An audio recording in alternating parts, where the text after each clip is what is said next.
So, Ma'am Gwen, magandang hapon ulit. Ilang taon kayo, Ma'am? 21 po. Ano po yung ang work niyo, Ma'am?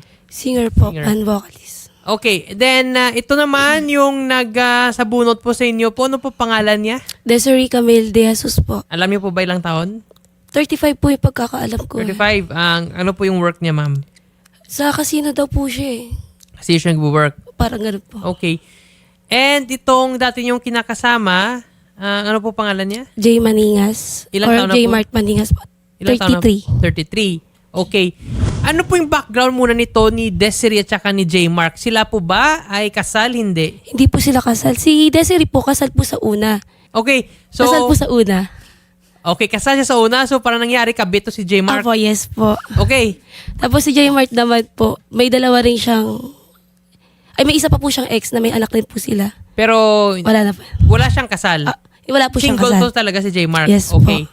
And then, bago kayo nag-breakout po yung pinaka-latest yung girlfriend. Yes po. Okay. So, si Desiree, nung sinabunutan kanya, wala na pala siyang karapatan, di ba? Yes po, wala Girlfriend, na actually, kabit nga lang ito si J. Mark eh. Di po. ba? Ako nga daw po yung kabit. Oo. Kasi kasal pa siya sa... Kasi kasal sa una. So, Opo. isipin mo, yung dapat pala kasuhan ng husband, si Desiree, at saka si J. Mark, Yes. na adultery, no? Pero ngayon si Desiree naman, hindi ko alam kung saan siya ko humugot ng kanyang angas, no? Nga ano tawag dito, manghablot sa bagong girlfriend. Siya, lumang girlfriend na, di ba? Yes po.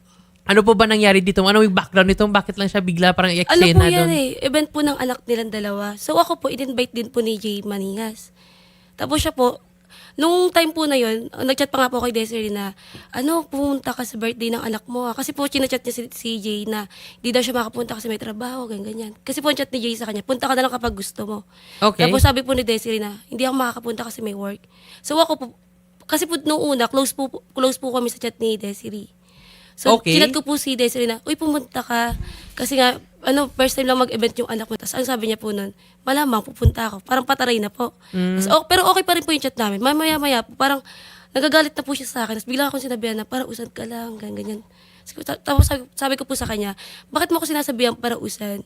Ito lang naman sinasabi ko sa'yo. Mhm. Before that, ma'am, ilang years na po ba kayo ni J. Mark? 1 year po sakto. Nung nangyari din po yung Yung? event. Okay, so 1 year na kayo magkasama. So basically, technically, 1 year na pong hiwalay si Desiree. 2 years po. Break na si Desiree at saka si J. Mark. Nang 2 years po. Bago Okay. po ako pumasok sa kanila. Pero itong November 12, no, itong party. Yes po. Ano yung ugat-ugat nito, ma'am? Bakit lang iba yung galit niya, no? Pagkapasok Iba niya, po parang galit na eh. talaga. Nung time po na sinabihan ko si Jaymart na para usad. Si Jaymart din po kasi nanakit sa akin eh. Nanakit siya. Ako nanakit din po. After po ako sakta ni Jaymart, tumakbo po siya sa kanila. Gabi rin po yun. Tumakbo po sa kanila. Ako po hinahabol ko si Jaymart kasi asa kanya po yung pera ko. Okay. Kasi po gusto ko na rin... November 12 din nangyari, Yes nun? po. Gusto ko na rin po pumunta, umuwi po sa apartment namin. Okay. Hindi po siya lumabas yung nanay niya po, anong pinagsasabi sa akin, na ganyan. Ang ending po nun, yung gamit ko po kasi asa office, sa likod lang po ng Thesaurus Restaurant. Okay. Bumalik po ako. Maya-maya po, lumalapit po sa akin si Desiree na may sinasabi po siya eh. Sabi, anong inaano mo? Tapos ako po lumalayo kasi ayoko po ng away. Nakainom po kasi si Desiree. Oh. Pero yung lasing niya po, hindi talaga siya totally, yung inom na inom po talaga. Ending po, nung So nagulat before ako. nangyari yun, ma'am, yung event, si Opo. J. Mark, sinaktan ka na. Yes po. During event din. Opo, sabi Bakit po. daw? Bakit ka sinaktan? Ano yung... Nagsusumbong po kasi ako sa kanya na bakit sinasabing para usan? Bigla po siya nagwala. Para patas, attorney, na-mention po kasi ni Ma'am Desiree. Ngayon po kasi, ma'am, hindi po siya sumasagot sa mga tawag natin. Pero na-mention po niya na yung sa 7th birthday po ng anak ni Desiree and ni Jmar, na nang-gate crash daw kayo dahil hindi naman daw po kayo invited doon. Po. Also, ma'am, na-mention din po nila na nagalit daw po kayo nung nagsabi yung bata na gusto niyang magpa-picture kasama yung mommy and daddy niya. So, nagalit daw po Hindi kayo. po. Si J. Mart po, nung nilapitan ko, Jay, usap tayo about sa parausan. Bila po sabi ni J. Mart na, sisipain kita sa harap ng family ko. Ako po natakot. Yung gamit ko po na sa office. Tas sakto po, pagkalakad ko po nun, sakto po magpipictorial silang dalawa. Same lang din po ng daanan. So may nandun po si Desiree. Biglang sabi ko kay J. Mart na, Jay, kakausapin ko si Desiree. Bilang sabi po ni J. Mart na, Camille po kasi yung banggit. Camille, kausapin mo nga si Gwen. Ang sabi po ni Camille, hindi ko kakausapin yan. Ayokong kausapin yan. So inisip ko po, hindi na siya makikipag-usap sa akin. Ending po na, pumunta po ako ng office. Ng 5 oras po, hindi na po ako nagpakita sa event, yung program po. Ayun po yung ginawa ko. Nanahimik na lang po ako. Kung based lang po sa kwento ni mama, tsaka based po sa video na nakita namin, no? Ayon po sa batas, ma'am, so pwede niyo po makasuhan to si Desiree, no, ng physical injury. Depende po kung most likely less than 9 days siguro. So may light physical injury. Ngayon, kung during that time may pinagmumura-mura ka pa niya and everything, sinasabihan ka niya nga nang papagamik or pokpok mga ganyan, Opo. it could fall also sa slander. Slander po, yes. And kung kay public event, yung public place yan, pasok din actually dyan yung sabi ko ngayon sa may bawal bastos law. Kasi nga gender-based harassment yan eh. Yung nilalait ka na kasi porket babae ka, di ba? Ginagamitan yung mga sa mga ano. Okay. Then, kung sa social media po, ang inaanoy ka niya, pinopost ka niya, sisiraan niya ka. So, yung slander, pwede maging cyber libel din yan. And of course, sinachat ka pa ba niya? Sa GC, nung nakaraan po, after 4 days po na ginawa nila, tahimik na po ako noon. Okay. Inad niya po ako sa GC nila. Doon ko po nalaman na di pa daw po tapos sa si Desiree daw po hindi para po tapos sa akin, ganyan, nawala daw po angas ko. Tapos may mga sinasabi po sila Ude Maningas na pag nagkita-kita daw po kami or nakita daw po nila ako, ambulusin daw po ng bote, ganun daw po. Kung sino mo nag-post po sa inyo, gina-identify ka tapos siniraan ka, kung sino may tao na yan, mampasuhan natin cyber libel yan. Yes po. Kung may threat silang ginagamit, nga for example, isasaktan ka niya pag makita and everything, pasok din niya actually sa grave threat kasi it constitutes a crime. So actually madami po yung pwede makaso dito sa kay Desiree. Pero yung pinakamalakas talaga dito, no, yung light physical injury pati po yung slander, cyber libel. Ngayon, doon naman tayo sa kay Jay Maningas, pasokin sa vowsy po kasi kung sinaktan ka niya that time nga you are in a dating relationship, no, pasakin sa vowsy na ang physical violence, di ba?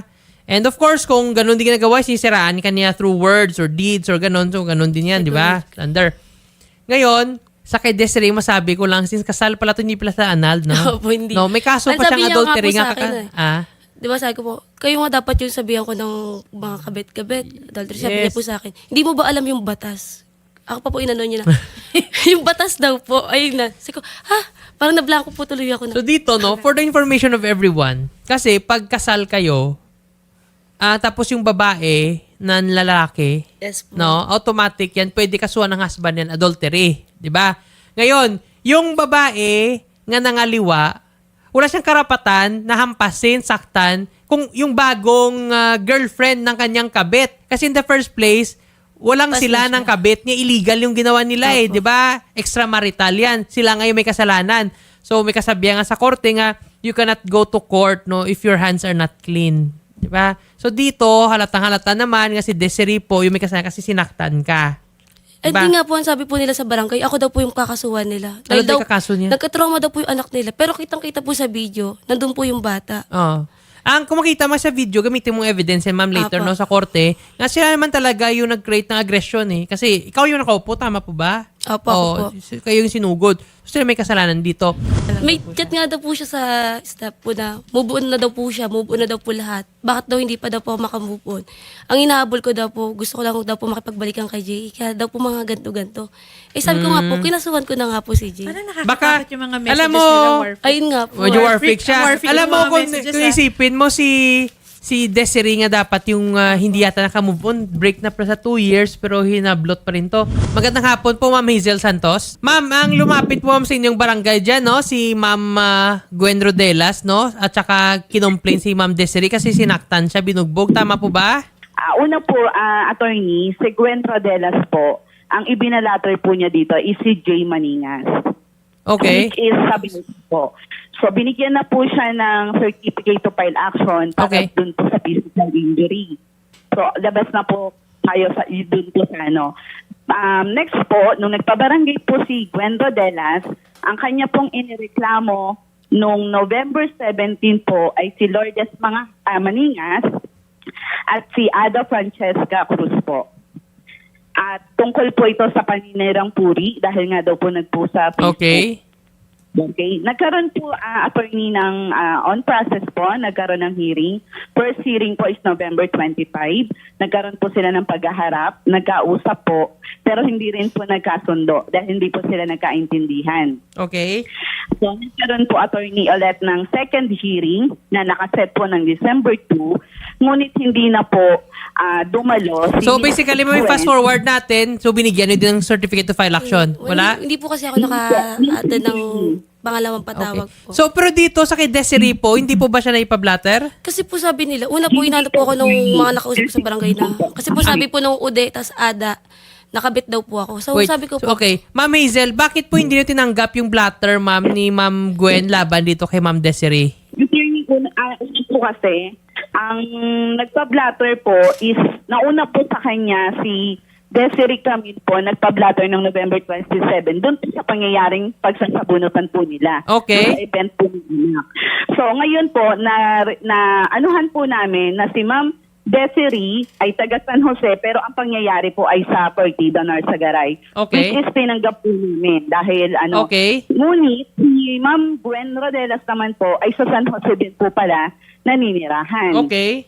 Opo, so hindi na po attorney jurisdiction ng barangay. Although binigyan po namin ng certified true copy nung pangyayari.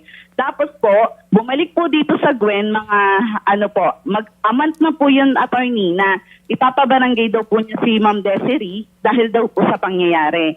So sabi po namin na dahil nga po doon si Ma'am Desiree Camille ay taga... Okay. San Jose. Ito, may klaruhin ko lang, mama. Dapat noon, the day of the incident, no, di ba may nag-file ng blatter report? Dapat yung ginawa mo, hindi nyo dapat inisip, ma'am, kung saan sila. Kasi alam nyo naman nga nangyari yung insidente, yung pananakit and everything, dyan sa Norzagaray. Dapat yung ginawa nyo, nag-coordinate kayo sa PNP. Pinapunta nyo ng PNP para PNP mag-handle sa kanila. Kasi it involves already physical injury sa tao eh. Hindi nyo pwede mamibaliwala nga porket nga hindi siya taga-residente or everything. 'Di ba?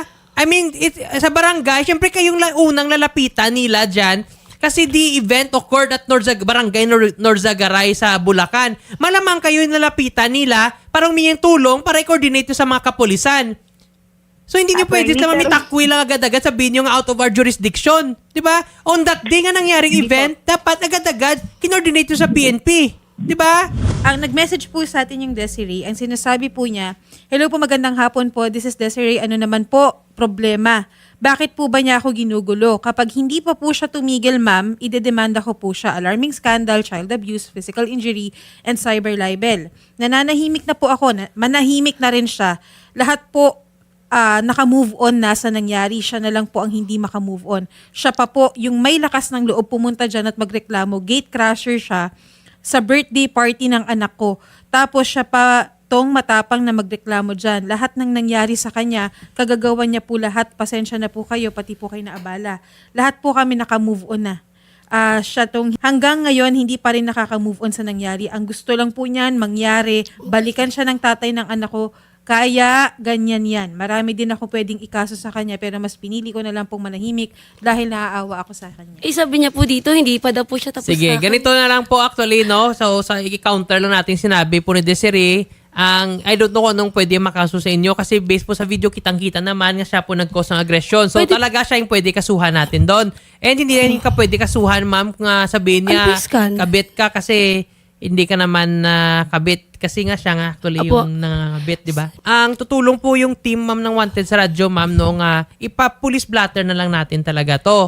So, kung saan po kayo ni-rest resident, ma'am, para mapagsampa po ng kaso talaga laban dito kay Desiree at saka isama mo na din si Di Manias. si Jaymar, no? Pati po yung nag-cyber libel din po. Yes, oo, kasi isabi natin sa kapulisan yan para po ma-prepare nila po yung complaint i-file po sa Doon po kasi sa prosecutor. Garay, inaano po nila yung CFA nga daw po ng... No need, ma'am. Actually, mali yung barangay, ma'am. Kasi when it comes to vowsy Kasi charges, po, ano ma'am, po hindi sila? kailangan ng CFA. Pero hindi po kailangan ng CFA when it comes to vowsy charges. No? So, i-detect po ng PNP yan. Apo, ma'am, ganito, sasamahan na lang po namin kayo, ma'am, sa office po ng PNP po no, para maghain po ng nasabi po na kaso ni attorney. And kakausapin po kayo ng staff namin. Okay po. Thank you very much po. Thank you Again, po.